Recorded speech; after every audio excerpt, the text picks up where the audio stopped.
Hello friends, मैं आप लोगों को अपने यूट्यूब चैनल कॉन्स्टेंसी क्लास में स्वागत करती हूँ।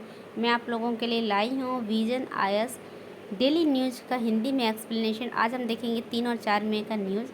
देखिए, पहला न्यूज़ है, भारत और जर्मनी ने स्वच्छ ऊर्जा का उपयोग को बढ़ावा देने के लिए दोनों ने समझौता किया। 10.5 अरब डॉलर के हरित समझौते उन्होंने किया है। ठीक है, तो इसका उद्देश्य क्या है? ये पहले एक है कि ये कहाँ किया गया है। इसका आयोजन बर्लिन में किया गया है। छठा संस्करण था। इसका उद्देश्य है फ्रेंड बहुपक्षीय, द्विपक्षीय और त्रिपक्षीय सहयोग को बढ़ावा देना, जलवायु संरक्षण में कार्रवाई करना। और जो COP26 सम्मेलन हुआ है उसमें क्या है कि दोनों ने मिलकर जलवायु संरक्षण को प्राप्त करने के कुछ लक्ष्यों की घोषणा की है। और जलवायु संरक्षण के लक्ष्यों को प्राप्त करने की जो अवधि है 2030 तक है। ठीक है, उसका हम लोग देखेंगे। इसके लिए उन्होंने कुछ रोड मैप तैयार किया है, जैसे कि Bharat Germany green house road map का विकास करना। ठीक है, भारत जर्मनी अक्षय ऊर्जा की साझेदारी स्थापित करना, कृषि पारिस्थितिक तंत्र को प्राकृतिक संसाधनों का संधारणीय प्रबंधन करना, बॉन्ड चैलेंज। ठीक है, और हरित ऊर्जा गलियारे। इसके बाद देखिए फ्रेंड्स, अन्य घोषणा क्या है इसमें? अन्य है कि जैसे कि मेट्रो, लाइट आदि परिवहन का सतत संधारणीय एकीकरण का समर्थन प्रदान करना। इस प्रकार ये दोनों जो है कंट्री, भारत और जापान ने क्या किया है, देखिए हरित समझौते किए हैं। ठीक है, नेक्स्ट हमारा न्यूज़ है friends, international dark sky week. तो ये कब से कब तक मनाया गया? प्रतिवर्ष ये होता है। ये 22 से 30 अप्रैल इस वर्ष मनाया गया है। इसका है कि प्रकाश के प्रदूषक के घटक क्या क्या है। देखिए, तीव्र प्रकाश होता है, आकाशीय चमक होती है, प्रकाश का अनुचित उपयोग होता है, प्रकाशीय अवस्था, ये सब क्या है फ्रेंड्स? प्रकाश के प्रदूषक के घटक है। तो प्रकाश का प्रदूषक के प्रभाव क्या क्या होंगे? खगोलीय अनुसंधान में बाधा उत्पन्न होगी। उसके बाद देखिए यहाँ पे क्या है कि स्केडियम रिदम जो होता है उसके लिए प्रतिकूल स्वास्थ्य पर प्रभाव पड़ेंगे। मेलाटोनिन जो है प्रकाश के अंधेरे को नियंत्रित करता है, उस पर भी प्रतिकूल प्रभाव पड़ेंगे। ठीक है, उसके बाद है स्कैंडियम रिदम शारीरिक मानसिक व्यवहार को परिवर्तित कर देता है। ठीक, इधर देखिए ये तो उसका प्रभाव है। ठीक, हम लोग अब जानते हैं कि प्रकार ये जो है इसमें और भी समस्याएं क्या हो सकती है। जो जीव जंतु है फ्रेंड्स, जो वन्य जीव है, उस पर भी खतरा उत्पन्न हो सकता है। ऊर्जा की खपत अत्यधिक बढ़ जाएगी। इसके लिए उपाय है एलईडी बल्ब का उपयोग करना, अत्यधिक एलईडी बल्ब का उपयोग करना, हरित ऊर्जा का उपयोग करना, नवीकरणीय ऊर्जा के साधन को बढ़ावा देना, है ना। इस प्रकार के उपयोग से मतलब हम लोग इससे निजात पा सकते हैं।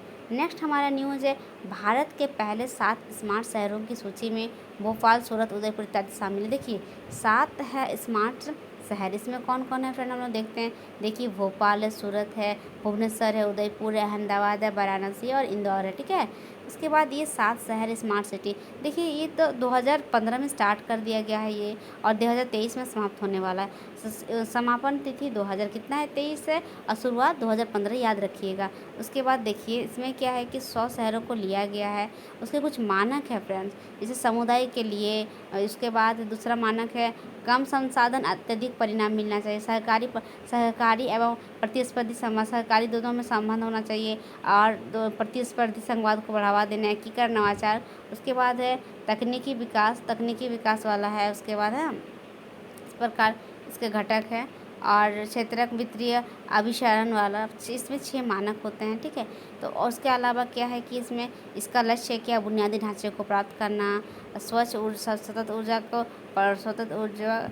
देखिए स्वच्छ और सतत वातावरण को प्रदान करना, लोगों को जीवन को में गुणवत्ता प्रदान जीवन प्रदान करना, ये स्मार्ट सिटी का लक्ष्य है। तीसरा है हमारा, देखिए तीसरा हमारा है, इधर नेक्स्ट न्यूज़ आ जाता है हमारा, खाद्य एवं कृषि संगठन एवं विश्व वन रिपोर्ट 2022। ठीक है, ये क्या कहता है ये रिपोर्ट? इस रिपोर्ट के अनुसार बताया जा रहा है कि वनों की कितनी कटाई हुई है, नवीकरणीय सुधार करना कितना आवश्यक है, वनीकरण के विस्तार कैसे हो रहा है, वनों का संधारणीय उपयोग करना। ठीक है, उसके हरित मूल श्रृंखला का निर्माण करना। ये रिपोर्ट बताता है कि वनों में जो, देखिए खाद्य एवं कृषि संगठन का जो विश्व वन रिपोर्ट पेश करती है, ये बताता है कि पहले निरीक्षण किया जाता है, निष्कर्ष निकालता है, उस आधार पर ये अपने विचार को प्रकट करते हैं। ठीक है, इसमें क्या दिया हुआ है फ्रेंड, कुल वन का 10.34% हिस्सा खत्म हो गया, लुप्त हो गया है। 260 गीगावाट कार्बन भंडारित है। उसका भंडारण का माध्यम क्या, कौन कौन सा देखते हैं फ्रेंड? पीठ भूमि मतलब गड्ढा वाला, मैंग्रोव वन है, पुराने विकसित वन है, दलदली भूमि सामान्य जहाँ पे कार्बन का भंडारित है, ठीक है। उसके बाद यहाँ बता रहा आप लोगों को, देखिए ध्यान दीजिए, बढ़ती आबादी और पर्यावरण प्रभावों को कम करने के आवश्यक कारण विश्व के अधिक नवीकरणीय सामग्रियों को आवश्यकता होगी, ठीक है। बहुत अधिक नवीकरणीय संसाधनों की आवश्यकता होगी। देखिए घरेलू उत्पाद जो है ना पारिस्थितिक तंत्र पर निर्भर करता है, तो घरेलू उत्पाद में जो है उसमें से जो है 75% तक योगदान देता है, ठीक है। पूर्वोत्तर राज्य में जहाँ पे जंगली पौधे और कवक है ना 160 से भी जो अधिक प्रजातियाँ हैं फ्रेंड्स, और परिवारों का योगदान मतलब उन लोग का आय जो बढ़ाता है, आय के स्रोत में 75% तक योगदान दे रहा है, ठीक है। 250 नए संक्रामक ऐसे रोग हैं जिसमें 15% जो रोग है वो कहीं ना कहीं यहीं से संबंधित है, ठीक है, वनों से संबंधित है। हम लोग नेक्स्ट न्यूज़ देखते हैं, भारत और डेनमार्क में हरित रणनीति। हमने इससे पहले कहाँ देखे थे हरित, ये पहले हम लोग यहाँ देखिए, पहला न्यूज़ हम देखे थे भारत और जर्मनी का देखे थे हम लोग फ्रेंड, देखिए भारत और जर्मनी का, ठीक है ना, स्वच्छ ऊर्जा के लिए हरित समझौते। और अभी हम लोग किसका देख रहे हैं, हरित रणनीतिक समझौते किसके बीच देख रहे हैं, भारत और डेनमार्क के बीच।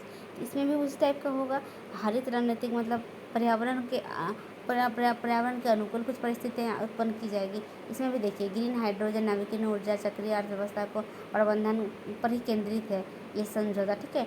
भारत डेनमार्क का अन्य परिणाम क्या है कि इसमें जो है इंडिया ग्रीन फाइनेंशियल इनिशिएटिव को लॉन्च किया गया है। इंटरनेशनल सेंटर जो है for anti microbiome agency mission जो पार्टनरशिप है इसमें शामिल किया गया है, ठीक है। भारत भी क्या है कि यहाँ पे international centre for anti microbiome resistance mission partnership के शामिल होने की सहमति हुआ है। निम्न मध्य आय वाले देश में रोगाणुधारी प्रतिरोध निपटने के लिए विशिष्ट समाधानों का विकास कार्यान्वयन समर्थन करता है कौन, ये international centre for anti microbiome resistance, ठीक है। उसके बाद डेनमार्क में ग्लोबल डिजिटल हेल्थ पार्टनरशिप की पुष्टि की गई है, और उसका जो Denmark global digital health partnership में जो प्रवेश किया भारत, उसका भी एक सदस्य है, ठीक। तो डेनमार्क भी क्या कर रहा है, डेनमार्क और भारत भी हरित रणनीतिक साझेदार कर रहा है। किस माध्यम से, देखिए फ्रेंड, वो लोग चाहता है कि ग्रीन हाइड्रोजन और नवीकरणीय ऊर्जा, चक्रीय ऊर्जा को प्रबंधन करना, ये इसका मेन उद्देश्य है फ्रेंड। पेरिस समझौता में जो हमने देखा कि भारत और जर्मनी में COP26 जो पेरिस समझौता हुआ था, यहाँ भी क्या है पेरिस समझौता को ही लिया गया है। संयुक्त राष्ट्र सतत विकास के लक्ष्यों को प्राप्त करना इनका उद्देश्य है। और परिणाम क्या है फिर हम लोग देख रहे हैं कि India green finance initiative launch किया गया, इसके लिए भारत और डेनमार्क मिलकर international centre for anti microbiome resistance mission ये सब लॉन्च किया जा रहा है, ठीक है। ये कार्य ये सब क्रियान्वयन हो रहा है। नेक्स्ट इधर है डेनमार्क में ग्लोबल डिजिटल हेल्थ पार्टनरशिप में प्रवेश की, जिसका सदस्य भारत भी है, ठीक। दूसरा हमारा पश्चिम बंगाल में जूट उद्योग वर्तमान में संकट का सामना कर। जूट उद्योग में क्या संकट है फ्रेंड, देखिए कि जूट उद्योग, पहले देखिए यहाँ पे कौन सा के ये जूट पैकेज सामग्री अधिनियम 1970 को लागू किया गया था, और जूट उद्योग को गोल्डन फाइबर भी कहा जाता है, ठीक है। ये तो कुछ जानिए, बहुत इंपॉर्टेंट चीज़ है। जूट कहाँ कहाँ होता है फ्रेंड, पश्चिम बंगाल, बिहार और असम में जूट के कुछ उद्योग है, ठीक है ना। भारत जूट का बहुत बड़ा उत्पादक है। भारत के बाद जो है उत्पादक बांग्लादेश और चीन का स्थान आता है। ये गंगा के डेल्टा क्षेत्र में उगाया जाता है, जलोढ़ मिट्टी में उगता है फ्रेंड्स ये, ठीक है। इसके लिए इसको कितना तापमान चाहिए, 25 से 30 डिग्री सेल्सियस का तापमान चाहिए। उसके बाद फ्रेंड्स इसको क्या चाहिए, देखिए 125 से 150 सेंटीमीटर प्रतिमाह वर्षा चाहिए इसको, ठीक है। इसको गोल्डन फाइबर मैंने जो बताया आपको कहा जाता है, और इसका उपयोग होता है फैशन का सामान बनाने के लिए, ठीक है, कवरिंग बैग बनाने के लिए, कपड़ा उद्योग में इसका उपयोग होता है, इत्यादि फर्श वगैरह में सबके इसके लिए इत्यादि अन्य कामों में इसका मतलब उपयोग होता है, ठीक है। अब हम लोग इसका समस्या क्या है फ्रेंड, इसमें है कि जूट जो कच्चा माल जो होता है ना डायरेक्ट किसान से प्राप्त नहीं कर पाते, बीच में बिचौलिए आ जाते, ये समस्या उत्पन्न हो रही है, ठीक है। जूट गुणवत्ता वाले फाइबर का उत्पादन सबसे उच्च गुणवत्ता वाले जो है उसका उत्पादन भारत पीछे है, ठीक है, बांग्लादेश से पीछे, पहले स्थान पर भारत जो अत्यधिक मतलब अच्छी गुणवत्ता वाले ये है मतलब जूट, ठीक है। ये हम लोग का हो गया। नेक्स्ट हम लोग देखते हैं फ्रेंड्स, यहाँ पे कुछ सुर्खियाँ हैं, जैसे शारीरिक स्वायत्तता का अखंडता। देखिए इसमें क्या है कि अगर टीकाकरण लगाना कोई नहीं चाहता तो उसको मजबूर नहीं किया जा सकता है, अनुच्छेद 21 के तहत उसको मजबूर नहीं किया जा सकता, लेकिन अगर वो लोक हित में है सरकार तो उसको उस पर सरकार उसको मतलब प्रतिबंध कर, अगर ये उसका लोक हित है, उसका स्वास्थ्य का हित है, तो सरकार द्वारा उसको लगाने के लिए उसको मतलब अनुरोध या प्रति कर सकता है, उसके मतलब जो उसका अधिकार है अनुच्छेद 21 के तहत उसके खिलाफ जाके सरकार उसको बाध्य कर सकता है कि उसको टीकाकरण लगाना होगा। देखिए सीन्स गुड क्या है? सीन्स गुड एक प्रकार का टैक्स होता है फ्रेंड, जो क्या होता है कि हानिकारक वस्तुओं पर लगाई जाती है। उसके बाद जिलों को निर्यात हब के रूप में विकसित करने का योजना, ये क्या है कि कुछ इसमें जिलों को चुना गया, जिसमें 200 जिलों में को चुना गया और उसमें से 6000 करोड़ का लागत का खर्च आएगी।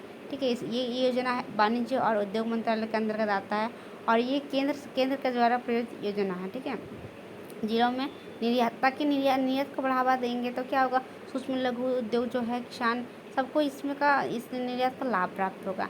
यूनिकॉर्न, भारत का जो है ओपन नामक, ये बहुत इंपॉर्टेंट है, ओपन नामक फिनटेक फार्म जो है 120 यूनिकॉर्न बन गया। ठीक है, यूनिकॉर्न मतलब एक प्रकार का निजी व्यापार होता है, जिसका मतलब होता है $1 बिलियन या उससे अधिक का उसका मतलब मूल्य होता है। कितना डॉलर का होता है? $1 बिलियन या उससे अधिक का मूल्य होता है यूनिकॉर्न। ठीक है, उसके बाद किसान ड्रोन फ्रेंड क्या है, उसमें क्या है ना कि किसानों के लिए जो कीटनाशक और पोषक तत्वों को एक टैंक होता है। ठीक है, किसका? कीटनाशक और पोषक तत्व से भरा एक टैंक होता है, 5 से 10 किलोग्राम वहन कर सकता है। ठीक, इसका फायदा भी है फ्रेंड, फसल का मूल्यांकन करने में, भूमि आलेख को मूल्यांकन करने में, कीटनाशक पोषक तत्व का छिड़काव, इस तरह से इसका मदद हो जाता है।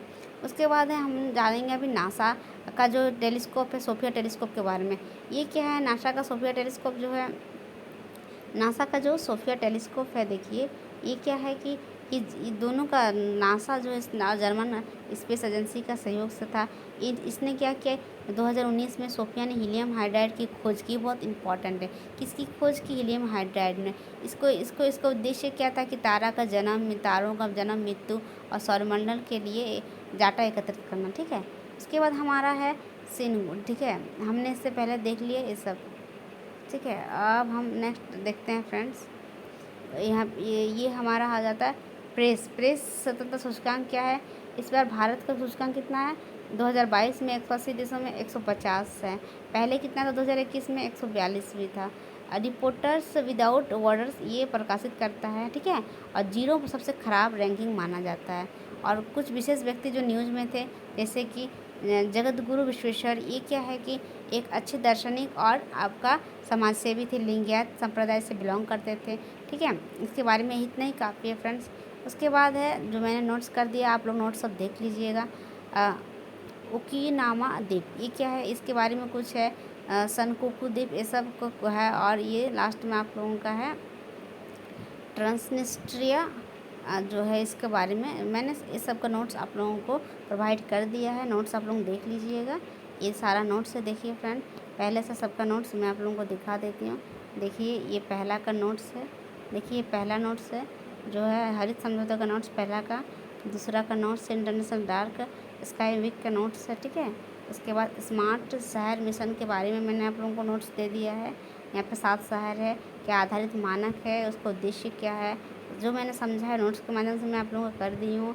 उसके बाद देखिए खाद्य एवं कृषि संगठन का विश्व वन स्थिति रिपोर्ट के बारे में मैंने बताया है कि उद्देश्य क्या है, कटाई को रोकना, निम्नलिखित भूमि का सुधार करना, वनों को संरक्षण में उपयोग। ठीक है, और इसके बारे में निष्कर्ष रिपोर्ट में क्या है, 10.34 वन लुक हो जाना, फिर ये 260 गीगावाट कार्बन का भंडारण किस माध्यम से है, ये सब मैंने नोट्स के माध्यम से आप लोगों को बताया, जो मैंने पढ़ाया।